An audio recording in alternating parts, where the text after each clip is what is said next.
Uh, Welcome. Rotary connects the world through celebrating our friendships, diversity, and unity of purpose, especially online.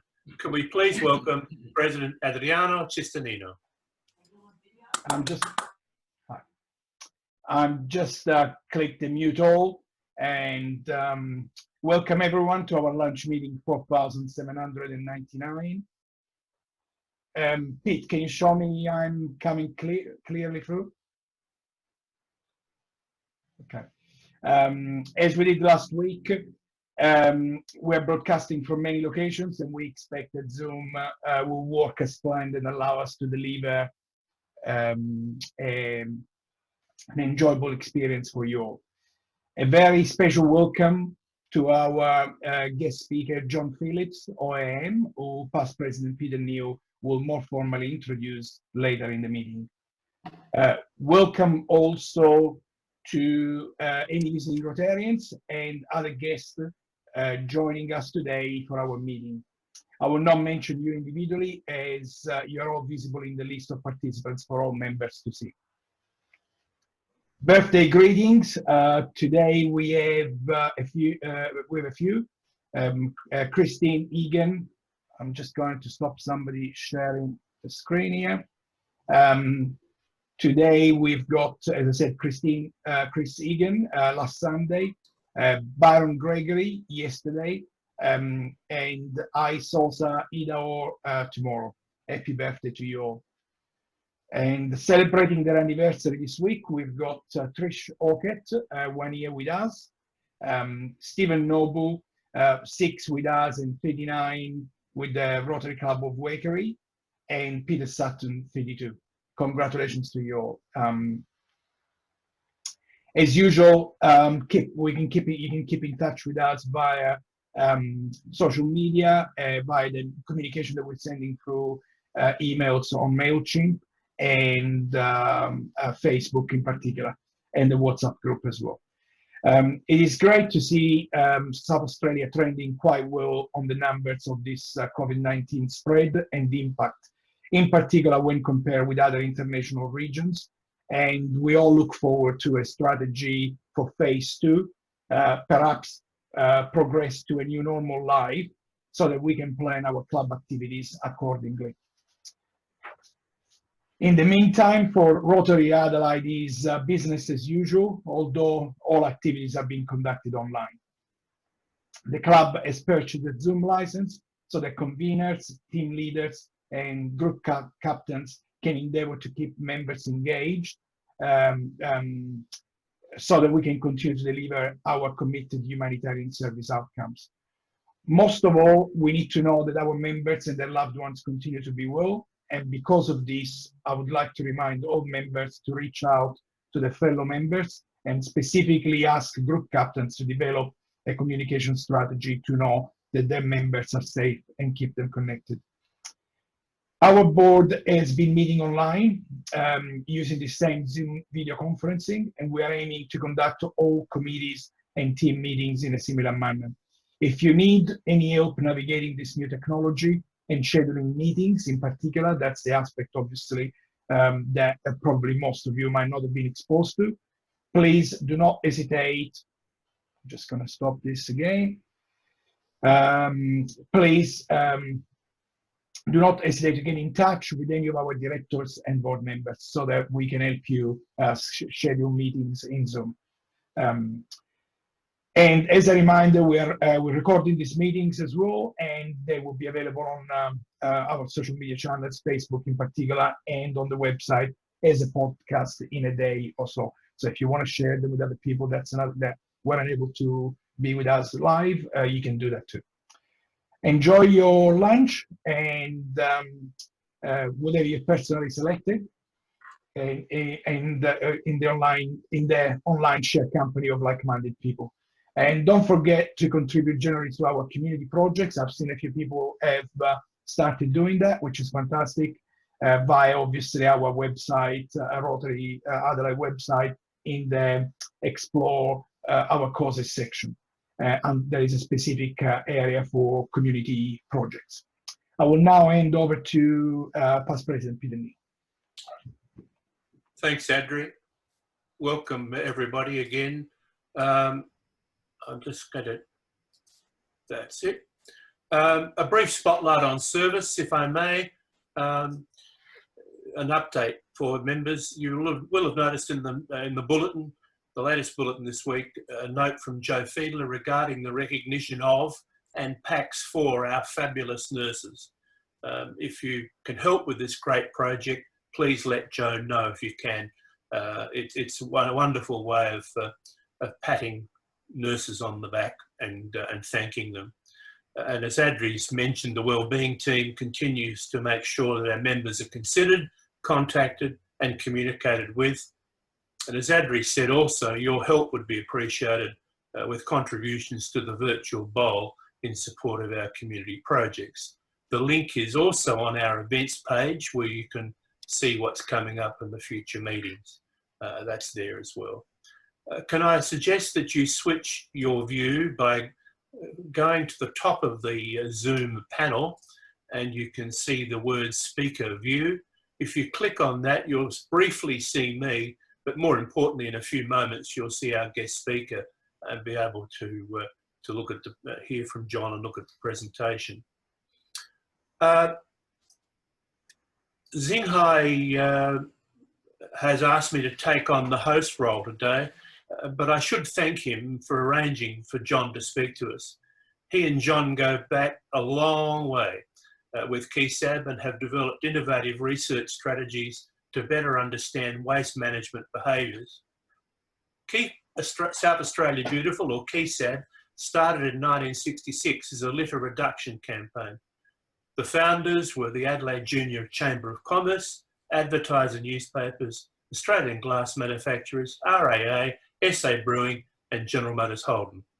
Over 50 years later, KeySab Environmental Solutions is a leader in creating sustainable communities through education, action and participation. For over 30 of those years, the captain of the good ship KeySab has been John Phillips OAM. To share with us some of those years and to cover the topic of waste to resources by creating a circular economy, could you please welcome John Phillips OAM. Over to you, John. Thank you very much for that welcome, Peter and Xinghai. Let me work through where I've got to go next, which I think is full screen.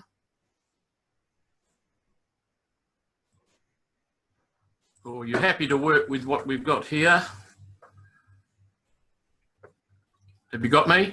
Yeah, I've got you down the bottom, John. You'll see the screen icon, hopefully, or up the top. There we go. Righto. So thank you very much for this very unusual opportunity.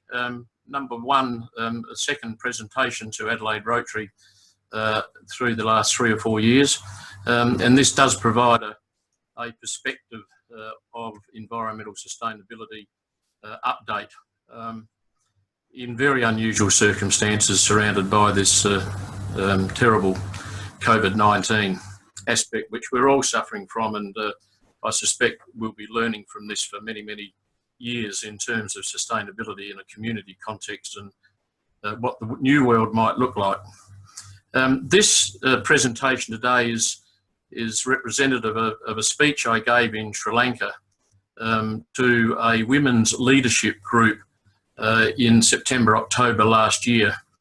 Very much part of KeySab's global context through United Nations environmental aspects is working with Malaysia, Bangladesh, Sri Lanka, Indonesia to a smaller extent, Mongolia and Kiribati in the last 12, 18 months with learning and professional development for teachers and women's leadership in terms of career and capacity building in community.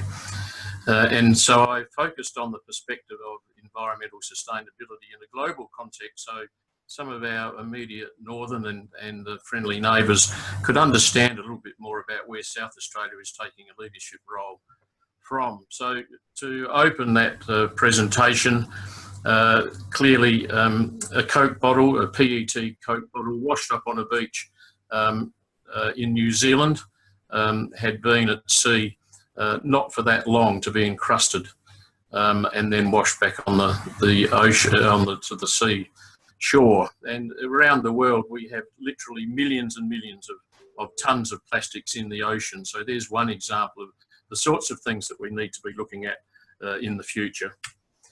So KeySab, yes, we were founded in 1966, and our response in being founded was to new throwaway packaging. When many of us were kids, we had our milk delivered in billies or heavy bottles at home. We had heavy-duty beer bottles and steel Coke cans and the like. We then entered a new throwaway packaging era. We are South Australia's leading sustainability education NGO with a focus on waste, resource recovery, water, energy and biodiversity. And we do that through delivering education and project management, advocacy, partnerships. And we do a lot of work with service clubs, especially Rotary clubs. I mentioned Mongolia a minute ago, and our project there was with the UB Rotary Club, and a very successful project there. As we enter this new era of social distancing and online delivery, we've spent a lot of time in the last 3 weeks working up our new professional development training and case studies that we can put online through a series of webinars and teacher professional development, and of course how we can engage the community and our multicultural organisations in South Australia that are facing some huge challenges, as indeed our partners, the government and local government and corporates and community. We're all facing it together. And we are facilitating, as I said, local, national and international. I just put it in context about we've obviously moved COVID-19 as number one focus, and so it should be. But just prior to that, the number one focus was climate change, global issues relative to the impacts of climate change. And I did a quick study on the climate change in an historic perspective. And we were first talking about climate change 159 years ago. And here we are in 2019. You've got to wonder whether we've made some progress, but anyone that may have seen the feature on the news last night, that already the air is cleaner around the globe. And I was in India only 6 weeks ago, and we could see the Himalayas from 200 kilometres away when we were up north. As recently as 4 or 3 weeks ago, you would not have seen the Himalayas from where we were stationed. But, you know, we look at the 1970 was our first Earth Day. We look at 1992 as Rio Conference produces the United Nations framework. We look at 2008 where climate scientists recognising that we needed to halt the greenhouse gas emissions, even though that will take us another millennia to achieve. And at the same time in 2018, we saw a mean global temperature at 14.7, the warmest in tens of thousands of years. And then if we look at our population as a bit of a benchmark from 1750 with under 800 million to a potential 10 billion people growing into the 22nd century, which is putting huge pressure on our agriculture, food security, water, and of course sustainability in terms of society. So in 2015, the United Nations developed some sustainability goals, and that's what KeySab works to at the moment, especially with quality education, sustainable cities and communities, clean water, responsible consumption and climate action. And we achieve that through partnerships. And we've got a very strong focus physically working with the United Nations and locally as well.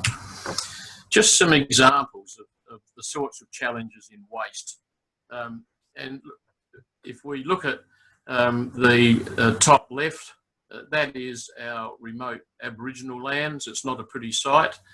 We often talk about how pristine Australia is. That is how we still manage our waste in some of our remote communities. To the right of that is in Lombok in Indonesia, just an example of roadside litter that is strewn everywhere. An example in Bangkok where there is considerable recycling, but equally there's considerable amount of waste still thrown into the environment. And you can also see just how much plastic that is, how consumerism has impacted on our daily lifestyle and certainly on the natural environment. In Mongolia, we have a situation where landfill is just open. There's a very short summer period there. In this instance, there was literally a snap freeze several years ago, and a lot of the herdsmen bought their cow herds to UB, the capital, and set up on the outskirts. And there's an example where people are both recycling as a way of living on the landfill site and also letting their herds run as a feedstock, and plenty of opportunities for the cows to ingest plastics. So there's some of the issues when it comes to the food issues. And then in Kiribati, a low 4-metre atoll in the middle of the Pacific, that is the waste disposal in plastic bags in Kiribati, which is very rapidly being inundated by rising sea levels.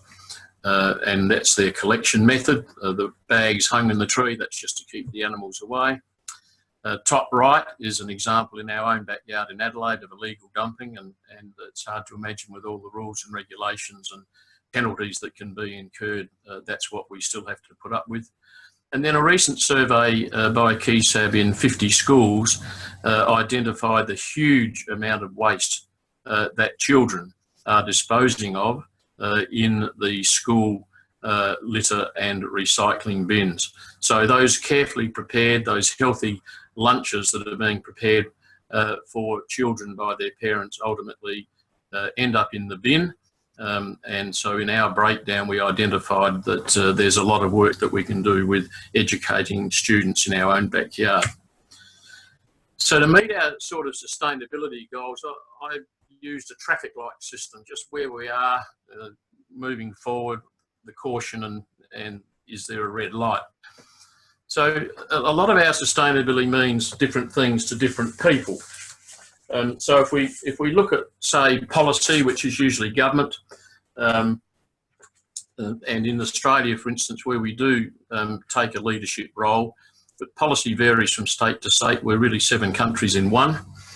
Our capacity, which is about community and community resilience and ability to participate and take up in, say, recycling and resource recovery. We all have a 3-bin system, which is pretty well advanced, but Victoria is already talking about a 4-bin system, and there is some talk about a 6-bin system. So, I mean, how far do we go when we look at the economy? Because the economics that sit behind that is the cost of doing business and the impacts and the influences from the global economy. Our leadership, our statesmanship, how strong is that? How willing are our leaders to make the hard decision? We've seen how they are willing in more recent weeks to take decisions that are hard, but sometimes if it wasn't COVID-19, maybe we need to take some harder decisions in another area or another space. Education and learning, it appears to me that over 30 years with KeySab, the answer to a lot of things is always we need more education. Now, we would argue that we do need more education, but it needs to be underpinned as well through regulatory and other approaches, those that might influence or provide incentive. Commerce and industry has got to possibly look at how it does its business in terms of stewardship. How can we engage business that is very profit focused, and so it should be profit focused, but it maybe needs to learn in some instance how we can share that profit in terms of sustainability. The influencers and decision makers, that's always, it's about information or misinformation. Our jurisdictions, what are the global contexts of a lot of international decision makers forcing themselves on Australia, given that we are a relatively small demograph in terms of population, whilst we're a large land mass. And then we've got our community at home, at work, at play, and we can see exactly those dynamics with all of us at the moment. I was in isolation returning from overseas only a few weeks ago. My wife was in isolation, how our businesses had to work around that at the same time as COVID-19 has evolved. We've got people working from home. We've got people rostered so that at least we can keep the doors open. We've got people on leave, and that's the April plan. Now we start needing to think about the May plan. As an NGO, we haven't got unlimited funds, so that means that we want to keep the doors open so that we've got rubber on the road when we do start to crank up again. But, you know, that's about community and how they respond. And already we've seen a significant more in consumption, people eating more at home. That means more disposal of waste at home. That potentially means that all the education that we've had in the last 12, 18, 24 months about which bin and recycle right potentially could go out the door because people are changing their lifestyle and what's their priorities at the moment. And then our actions and targets and engagements. And South Australia's been a great leader in the state waste strategy, and I'll talk just a little bit more about that in a minute. So look, our sustainability, so we've got a green light there, a clear green light in all the things that are happening, but at different levels. In sustainability, we also look at change. People are reluctant to change. We look at timelines. We would argue that some things take too long. And usually that's government. Government are very poor in making decisions much of the time, but they are to be, I believe, congratulated in the last several months with what we're facing.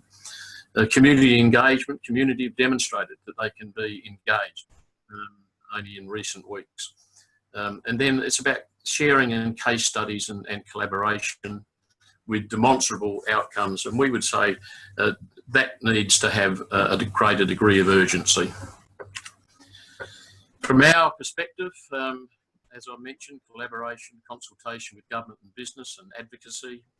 We have noticed already, and we have done some work with multicultural education. We've got 186 different multicultural groups in South Australia alone, and some of those are new people to our way of life and having to change. And already there are signs that some of those multicultural groups are struggling with this virtual shutdown because they are very social people. They like to mix among themselves, and they're relatively new.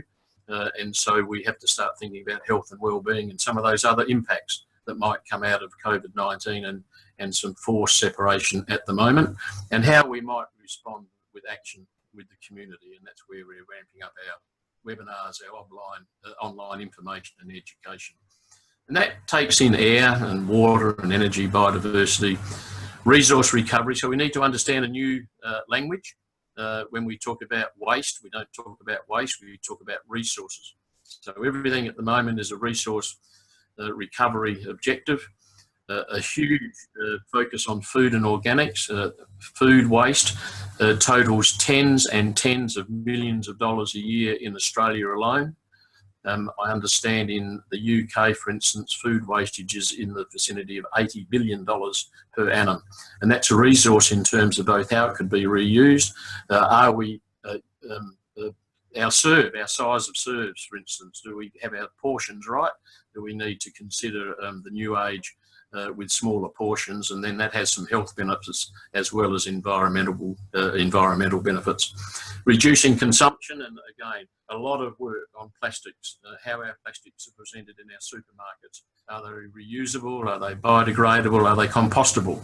Do we need new plastics in our selection? At the moment, you'd say that we do because we have a health issue.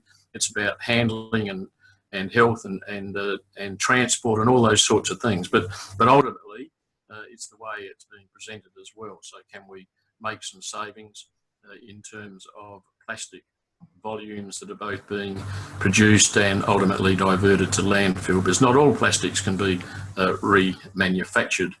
Diversion from landfill, and then of course we need to look at our rivers, estuaries and oceans when it comes to plastics, which is a huge problem. So South Australia, we do really lead the way and have got a lot to offer. Green Industries SA, South Australia, a government agency, hosts a leadership program each year, and this year it was attended by 30 international guests, leading municipalities from India, Malaysia, United Arab Emirates, looking at the way that we do things. We have a single-use plastic legislation draft currently before us. And that's challenging because it's also about responding to social responsibility and disability. So it's very easy to say, well, ban plastic straws.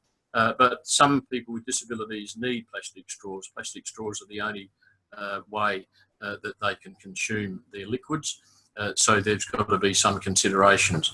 Other single-use plastics do have some health benefits. So it's a very interesting process that green industries and the EPA have been driving, and we're a member of that high-level group. We are reviewing South Australia's very successful container deposit legislation, and that will be further scoped in coming months, although it's probably going to be delayed given our current situation. The waste levy was increased to $140 a tonne, and the incentive there is to divert waste from landfill into recycling, resource recovery, and ultimately remanufacture. E-waste is banned, electronic waste is banned from landfill. We're reviewing the lightweight plastic shopping bags. We banned shopping bags under 35 micron some years ago, but people are getting back to their old habits and using the heavier weight plastic bags and still putting those in the recycler, in the waste bin, and also in our green waste bin, which impacts on the compostability of our green waste. There's huge improvement in technology and innovation, and government's investing in that, as is industry. There is a new food and organics waste resource recovery strategy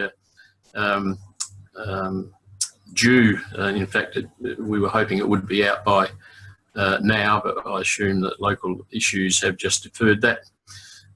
Very strong focus on renewable energy and battery storage in South Australia. Takeaway packaging, plastic to compostable, and we urge it's about compostable, not biodegradable. Compostable is great for the green organic system, but biodegradable is not. And then we have the Which Bin community education program, which is simply put your right thing in the right bin. Now, we don't achieve any of this without support from working with the service groups and community and local councils and a host of industry organisations and agencies. So we just thought it was very imperative that we have just a couple of logos up there to give you an example of the sorts of people that we might work with. And that was just the poster for the Art World Conference that I was the moderator for in Sri Lanka in September. It was well attended with over 400 global women leaders there, and we're already planning, or we were planning, another one for August this year, which has been deferred till November, but I suspect will be further deferred subject to COVID-19 outcomes. So the new language I talk about is the circular economy. So we look at remanufacturing. So we manufacture our products, we purchase our products, we consume our products. It says reuse, recycle, repair. I'm not sure that repair is a huge option these days. It's just so much easier when it comes to, say, e-waste, to rock up to Harvey Norman or whoever it might be, just to buy a new product. But by the time you take your television or electrical device or an iPhone or whatever sort of phone it is to get repaired, it's just as easy to get a new one. And I think that's part of consumer habit these days. They expect the newest, the latest, and all the gadgetry that goes with it. But we are building a much stronger recycling sector. We are in Australia, through federal government intervention, going to ban certain exports of our waste, and that will encourage the likes of some of our manufacturers to reproduce. An example would be, out of all the paper and cardboard that we collect in our recycling bins from homes and industry, we can still only remanufacture 60% of that in Australia. So 40% is still being exported overseas. So to implement bans immediately without having our infrastructure and technology in place is not going to work. But so the government's looked at a 3-year plan, working with industry and APCO, the Australian Packaging Covenant Organisation, working with them and 1,000 other signatories to look at design and innovation in new packaging and all the things go with it. So the circular economy, #1 focus in driving new business, new opportunities, which potentially will be a great start when we come out of this current chasm.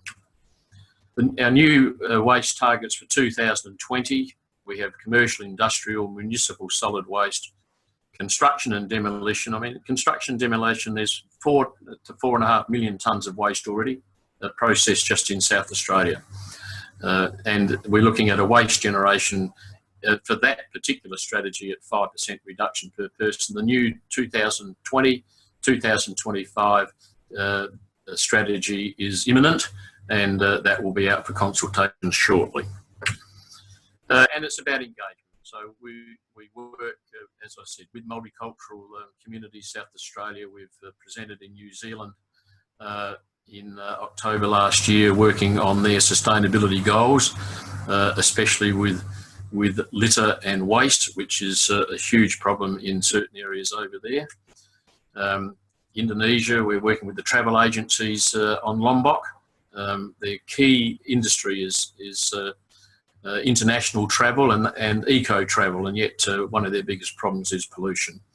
We're also working with Aboriginal communities through our stem cell program, science, technology, engineering, maths, and we've got a cell being an SEL, which is about social enterprise learning, how we can build capacity in communities through innovation and creation and inventions with young kids.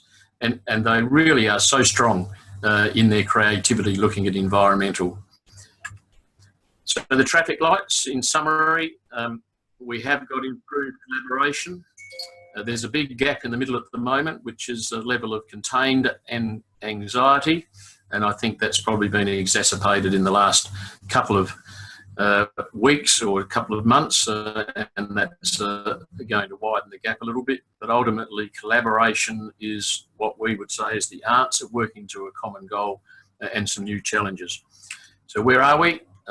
Obviously, at the moment, a dangerous crossing ahead, not only with environment, but also how COVID-19 may impact on all sorts of things that we'll be facing in the future. Our business operations, our community, how they'll bounce back, their resilience, their health and well-being, how business will cope at the end of the day, because there'll be a lot of businesses, I don't think, that will be returning to normal operations, if there is going to be any normality in the immediate future. So that's just an overview from a KeySAB perspective, and I thank you very much for the opportunity and would welcome any questions. Right, thanks, John. Question time. If we just kill the sharing for a second. Yeah, now I've got to get it. Where do I do that? That's all right. While you're doing that, or Adri could might better do it for you. As we go to questions, the idea is that there's a chat room idea on the side of the panel. There's also the ability to wave or unmute yourself and call out. So use any of those processes, and please, I encourage you now to ask any questions of John. Sing hi, you're waving your hand. Unmute yourself, mate.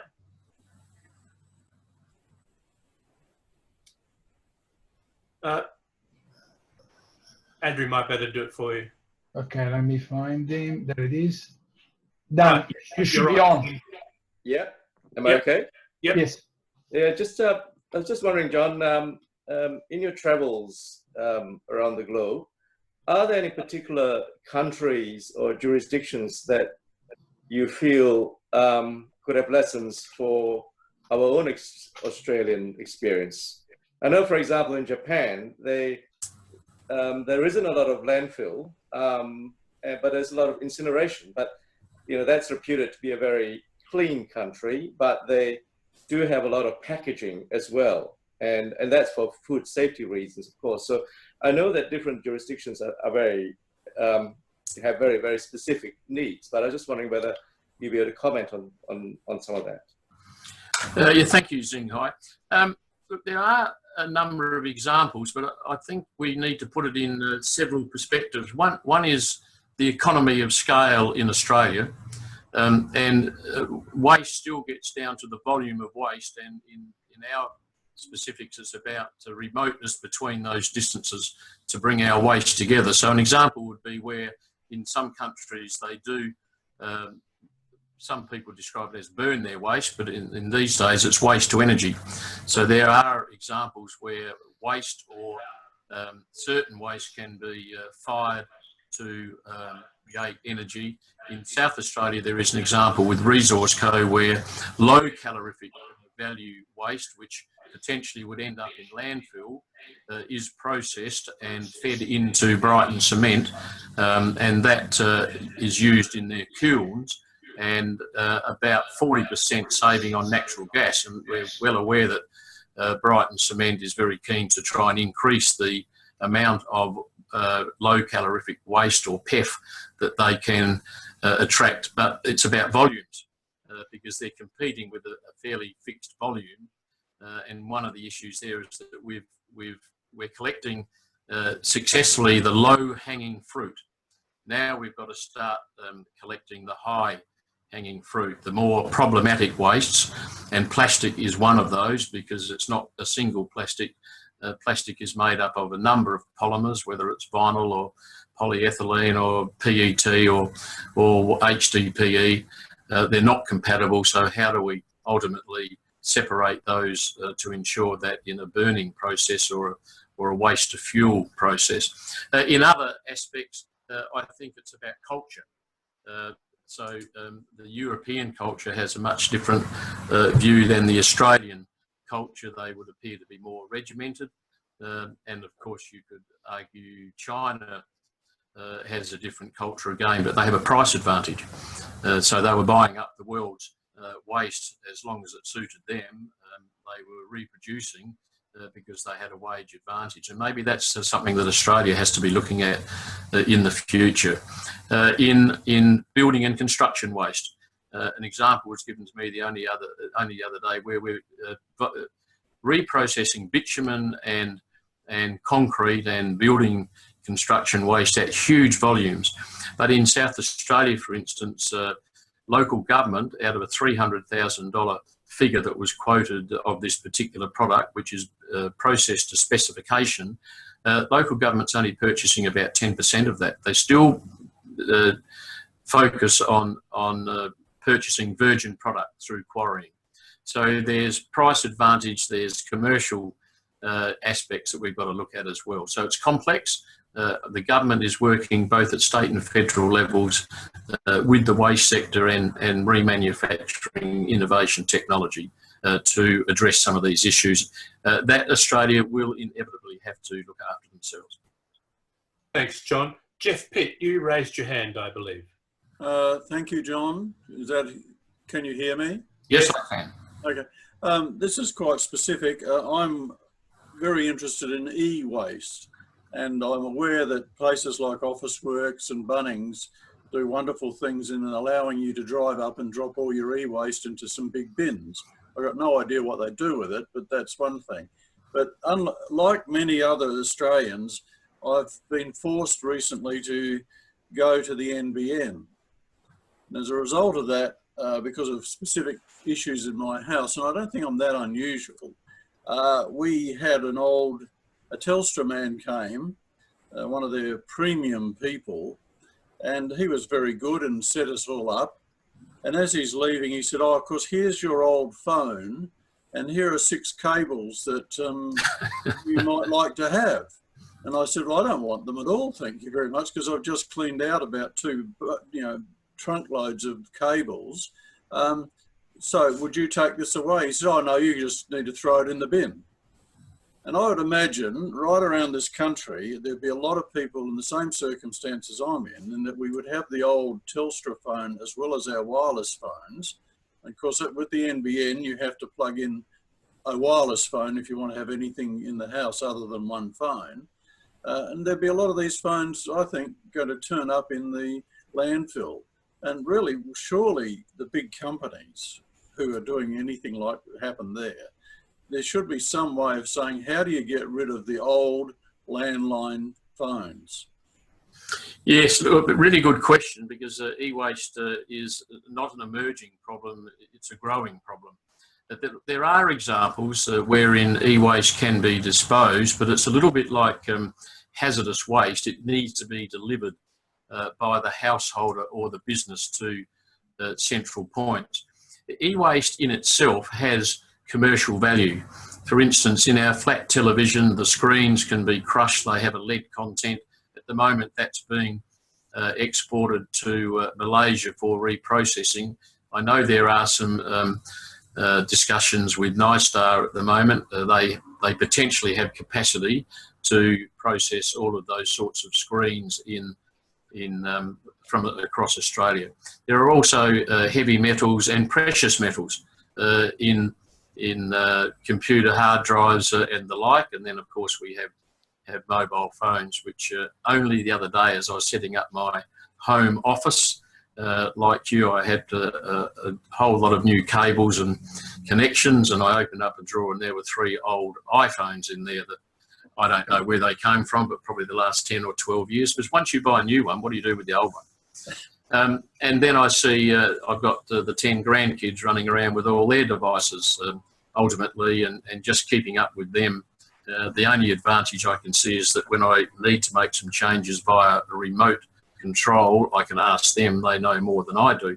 So, it's a huge problem. Australia's yet to identify I think, an appropriate long-term strategy with e-waste.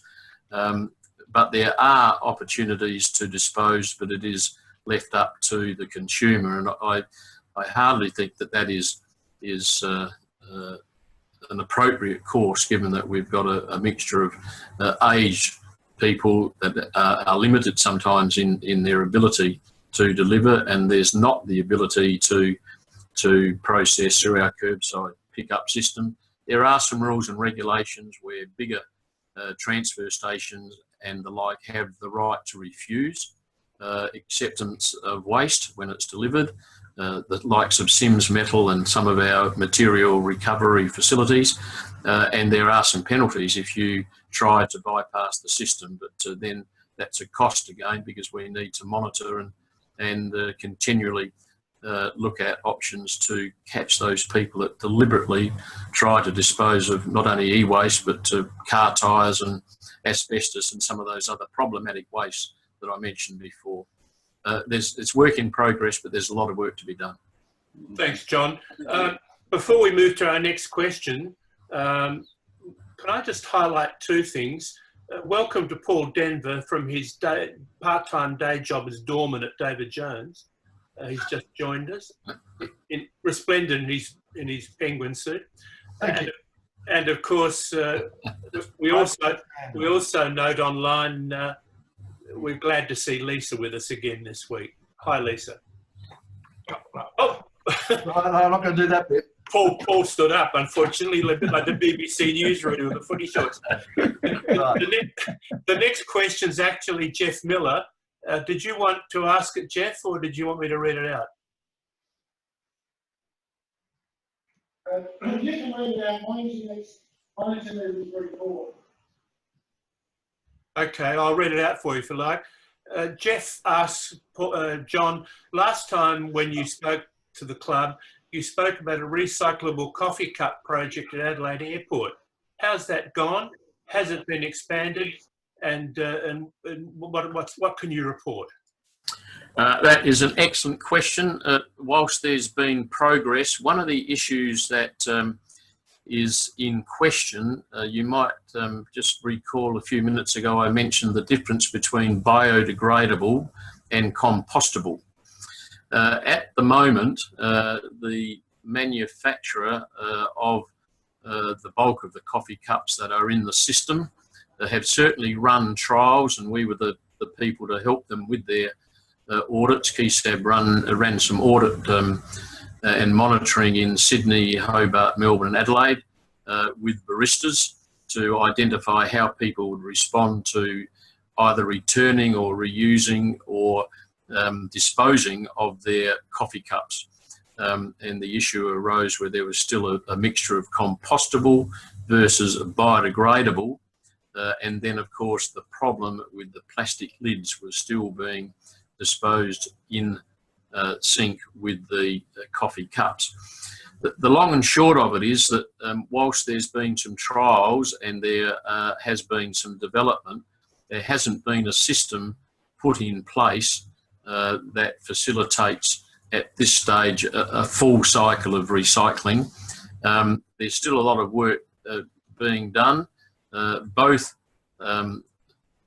products, biodegradable or compostable, are available. Compostable is being preferred by the organics industry because they can mix that straight into their composting of organics and green waste and food waste, whereas biodegradable is not their preferred option because it still has some thin layer of biodegradable plastic liner.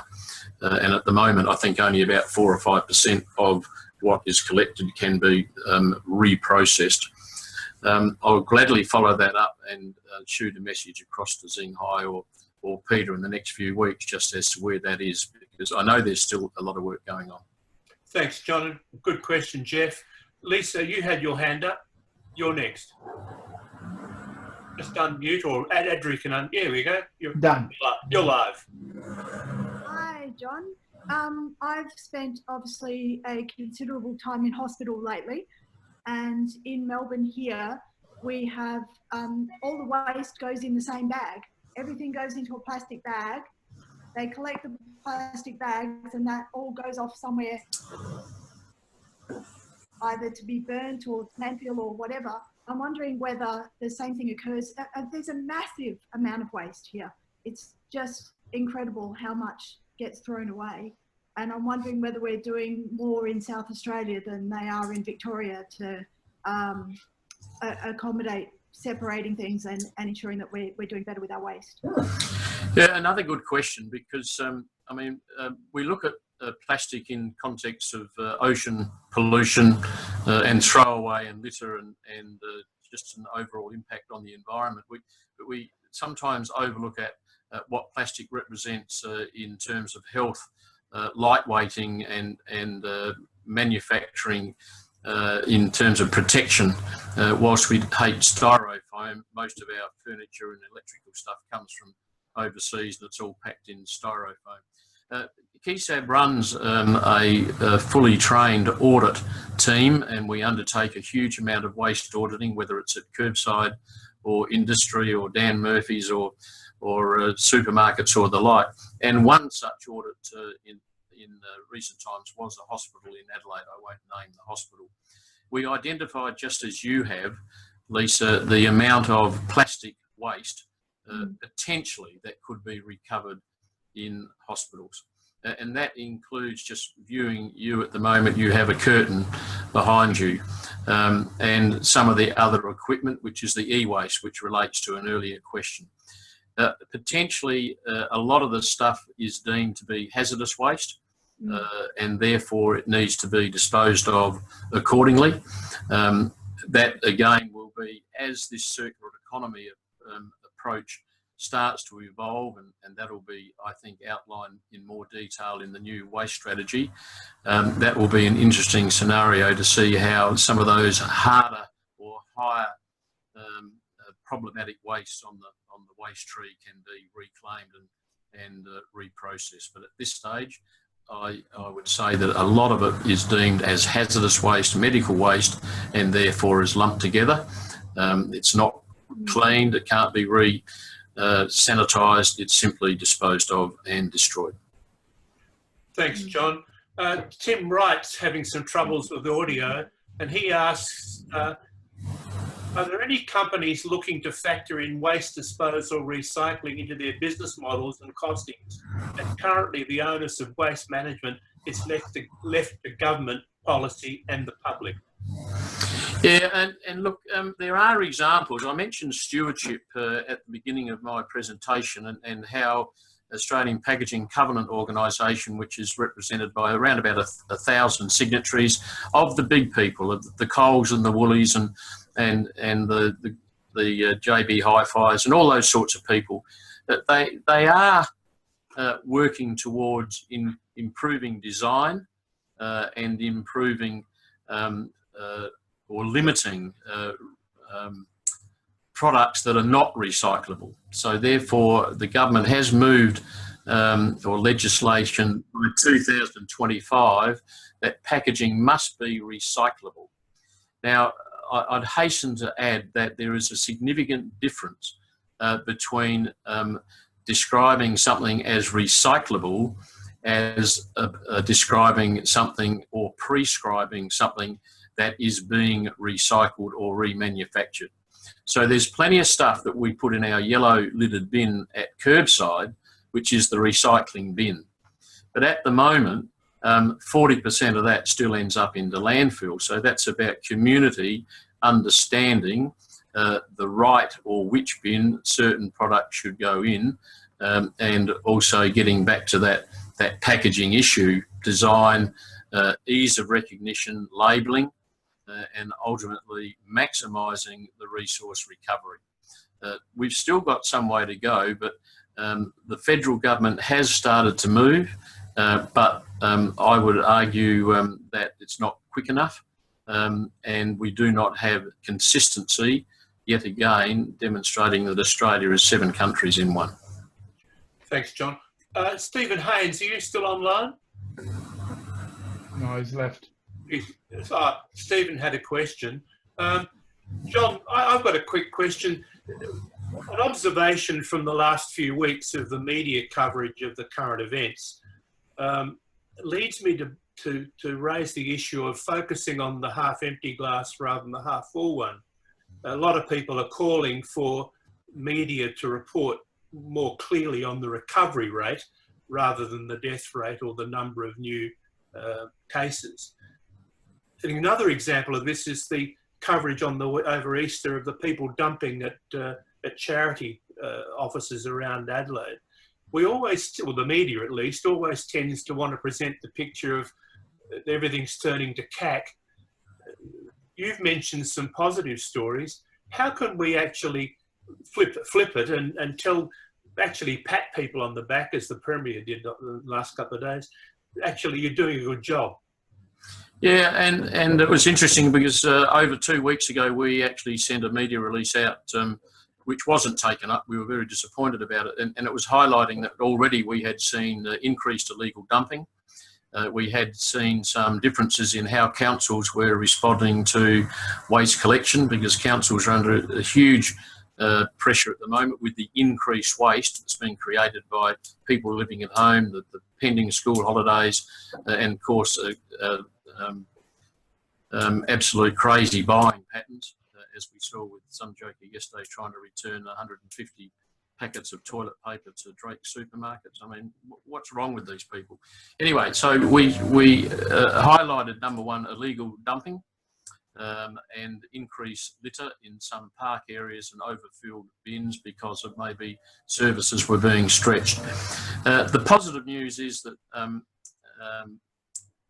Green Industries SA has put together at very short notice a number of 15-second or 20-second snippets, which I think are soon to be released under the Which Bin advertising campaign, which will be television, radio and press, addressing some of those more problematic issues, and also reminding people not to forget some of their responsibilities and how easy it is to take only 5 minutes a day to do the right thing. And it is easy at the moment for people to forget maybe the way that they should be behaving. It's a behavioural situation, and things have changed. The way that we live, the way that we socialise, that we don't meet, we don't go out and party, but we're increasing our consumption and we're forgetting some of our better habits and reverting to some of our old habits. So we need to reinforce that message, and we think that's a positive message. And I think, again, South Australia is taking great leadership under the circumstances across the board. We very early in the piece spoke with the EPA relative to making sure that we could keep our recycling centres open, because not only is it an essential service in terms of resource recovery, it employs 1,000 people, and a lot of people that drive through our recycling depots, 130 of them around the state, make a living out of collecting and redeeming, collecting beverage containers and redeeming the 10-cent deposit. So there's some positives that do come out of it, but there's also the hardships that sit behind it. Thanks, John. Janine, you wanted to make a comment, I believe. Unmute yourself first before you do. That's it.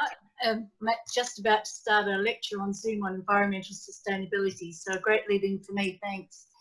The thing we're pushing, of course, to our young students at uni and our leaders of the future, the design concept, you know, you're having to deal with further down the track, but we've really just, a thought before I go, is coming back to the young designers of the future to design with your circular economy in mind, so we close that gap. We're dealing with what's left at the end. We're trying to minimise what we use, etc., particularly at the moment, but it's got to come back to design, and there's more of that going. So I'm going to pass on everything and the wonderful stuff you've shared with me today. So goodbye. Thanks, Janine. If I could just make a comment there, Peter.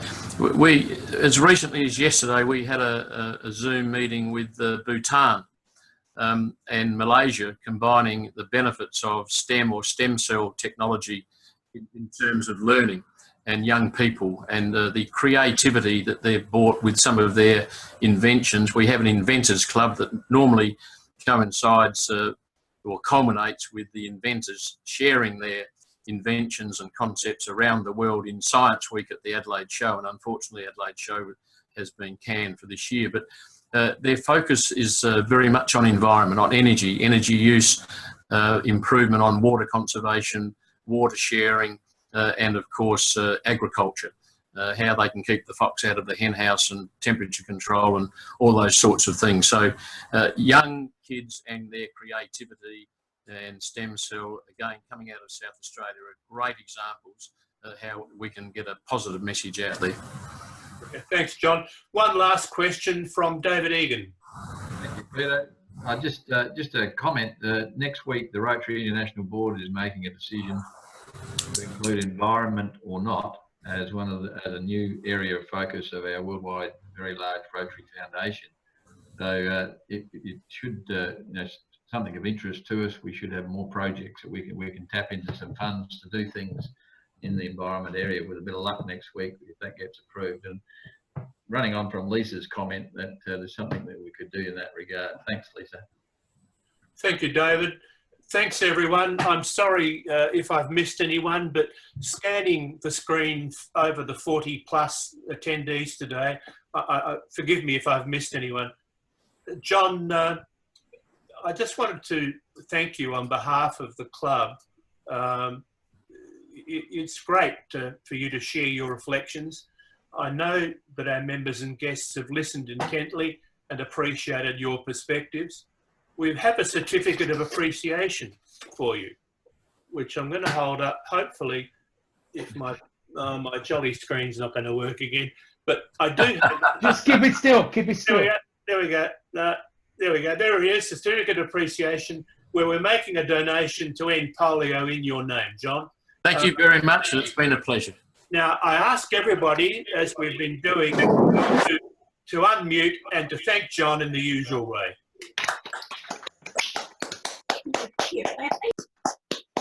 Well done, and please have a wonderful retirement and keep up the good.